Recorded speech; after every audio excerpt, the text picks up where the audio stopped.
ஒரு ராகம், அந்த ராகத்தை அடிப்படையாக கொண்டு கம்போஸிங் பண்ணும்போது, அந்த பாடலில் அதோட சாயல் தெரியும். அப்ப இதுக்கு முன்னாடி வேற யார் கம்போஸ் பண்ணதோ, இல்ல நாமளே கம்போஸ் பண்ணதோ அதோடைய சாயல் தெரியும். ஆனாலும் இந்த ராகத்தில் கம்போஸ் பண்ணணும், அது ஃபீல் தரும் அப்படின்றத உணர்ந்து பல மியூசிஷியன்ஸ் கம்போஸ் பண்ணிட்டு இருக்காங்க. அப்படி ஒரு ராகம் தான் பந்துவராளி. அத பத்தி நெறைய பாடல்கள் பேசிட்டு இருக்கோம். அதுல நம்ம இசையமைப்பாளர் டி. இமான் அவர்கள் 2 பாடல்கள் அந்த கனெக்ட்ல கம்போஸ் பண்ணியிருக்காரு. அதுல ஒண்ணு ஜீவா படத்துல அவருடைய நண்பர் இறந்த உடனே அதுக்கான ஒரு பல்லவி, ஒரு சரணம் உள்ள ஒரு ஸ்மால் பிட் சாங் மாரி ஒரு சாங். எஸ்பி பாலசுப்ரமணியம் அவர்களுடைய குரல்ல அந்த பாடல் கேட்க ரொம்ப உருக்கமா இருக்கும்.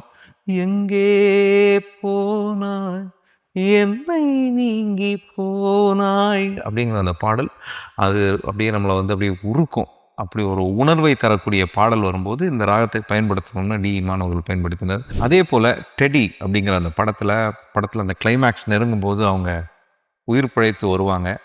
அவங்க அப்படி பார்க்கும்போது பேர் சொல்லி கூப்பிட்டதும் அவங்களுக்கு ஞாபகம் இல்லைன்னா அந்த மறந்தாயே அப்படிங்கிற அந்த பாடல்.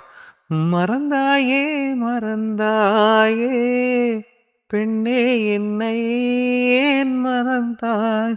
அது 6/8ல பண்ணியிருப்பாரு. இமான் அவர்களுடைய இன்னொரு ஒரு வண்டர்ஃபுல்லான அப்படியே மனதை உருக்கும் பாடலாக டெடியில் அமைந்திருக்கும் இந்த பாடல். பந்துவராளியில 2 பாடலையும் கேட்டு என்ஜாய் பண்ணுங்க. மறந்தாயே மறந்தாயே பெண்ணே.